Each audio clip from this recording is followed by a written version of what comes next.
Selamat pagi kelas 11. Hari ini kita akan lanjut pembelajaran PKN kita dengan judul Sistem dan Dinamika Demokrasi Pancasila. Makna demokrasi. Kata demokrasi berasal dari dua kata dalam bahasa Yunani, yaitu demos yang berarti rakyat dan kratos atau kratein yang berarti pemerintahan. Sehingga demokrasi dapat diartikan sebagai pemerintahan rakyat. Kata ini kemudian diserap menjadi salah satu kosakata dalam bahasa Inggris, yaitu demokrasi. Pemerintahan rakyat atau negara demokrasi dapat diartikan sebagai kekuasaan tertinggi berada di tangan rakyat dan dijalankan langsung oleh rakyat atau wakil-wakil yang mereka pilih di bawah sistem pemilihan bebas. Abraham Lincoln berpandangan bahwasannya demokrasi adalah suatu sistem pemerintahan dari rakyat, oleh rakyat, dan untuk rakyat. Artinya, rakyat dengan serta-merta mempunyai kebebasan untuk melakukan semua aktivitas kehidupan termasuk aktivitas politik tanpa adanya tekanan dari pihak manapun. Demokrasi adalah landasan dalam menata sistem pemerintahan negara yang terus berproses ke arah yang lebih baik. Dalam proses tersebut, rakyat diberi peran penting dalam menentukan atau memutuskan berbagai hal yang menyangkut kehidupan bersama sebagai sebuah bangsa dan negara.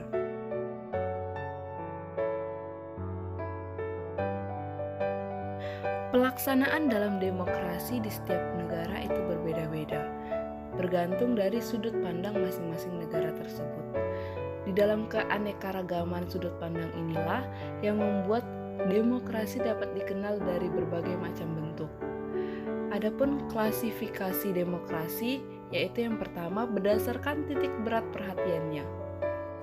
Terdapat 3 bagian.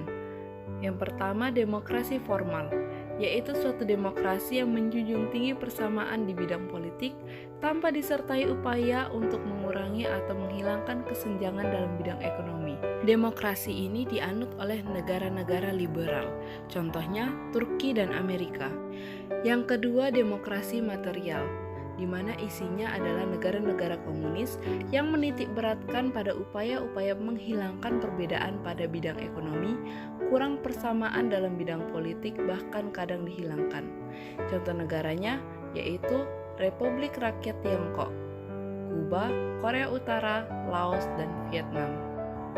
Yang ketiga ada demokrasi gabungan, di mana di dalamnya ini terdapat negara-negara non-blok. Demokrasi ini menghilangkan kesenjangan ekonomi dan sosial, persamaan di bidang politik dan hukum. Contoh negaranya Mesir, Sri Lanka, Kuba, Malaysia, Afrika Selatan, Kolombia, dan Indonesia. Klasifikasi demokrasi yang kedua yaitu berdasarkan ideologi. Dibagi menjadi 2 bagian. Yang pertama, demokrasi liberal, yaitu kekuasaan pemerintahan terbatas dan tidak banyak campur tangan serta tidak bertindak sewenang-wenang terhadap warganya. Kekuasaan dibatasi oleh konstitusi. Penganut demokrasi ini adalah negara-negara Eropa Barat, Amerika Serikat, India, Pakistan, Filipina, Singapura, dan lain sebagainya. Yang kedua, demokrasi rakyat atau proletar adalah demokrasi yang berlandaskan ajaran komunisme dan marxisme. Demokrasi ini tidak mengakui hak asasi negaranya. Demokrasi ini bertentangan dengan demokrasi konstitusional. Demokrasi ini mencita-citakan kehidupan tanpa kelas sosial dan tanpa kepemilikan pribadi. Negara digunakan sebagai alat untuk mencapai komunisme, yaitu untuk kepentingan kolektivisme. Contoh negaranya yaitu Korea Utara, Rusia, dan Cina. Klasifikasi demokrasi yang ketiga yaitu berdasarkan proses penyaluran kehendak rakyat. Terdapat 2 bentuk. Yang pertama, demokrasi langsung, di mana demokrasi ini mengikutsertakan setiap warga negaranya dalam permusyawaratan untuk menentukan kebijakan umum negara atau undang-undang secara langsung, seperti yang negara kita lakukan. Sedangkan demokrasi tidak langsung yaitu paham demokrasi yang dilaksanakan melalui sistem perwakilan. Penerapan demokrasi seperti ini berkaitan dengan kenyataan suatu negara yang jumlah penduduknya semakin banyak. wilayahnya semakin luas, dan permasalahan yang dihadapinya semakin rumit dan kompleks. Demokrasi tidak langsung atau demokrasi perwakilan biasanya dilaksanakan melalui pemilihan umum. Demokrasi sebagai sistem politik yang saat ini dianut oleh sebagian besar negara tentu saja memiliki prinsip-prinsip yang berbeda dengan sistem lainnya. Menurut Henry B. Mayo, prinsip-prinsip dari demokrasi adalah sebagai berikut. 1. Menyelesaikan perselisihan dengan damai dan secara melembaga. 2. Menjamin terselenggaranya perubahan secara damai dalam suatu masyarakat yang sedang berubah. 3. Menyelenggarakan pergantian pemimpin secara teratur. 4. Membatasi pemakaian kekerasan sampai minimum. 5. Mengakui serta menganggap wajar adanya keanekaragaman. 6.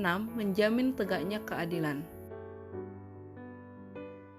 Prinsip-prinsip demokrasi yang diuraikan sesungguhnya merupakan nilai-nilai yang perlu untuk mengembangkan suatu bentuk pemerintahan yang demokratis.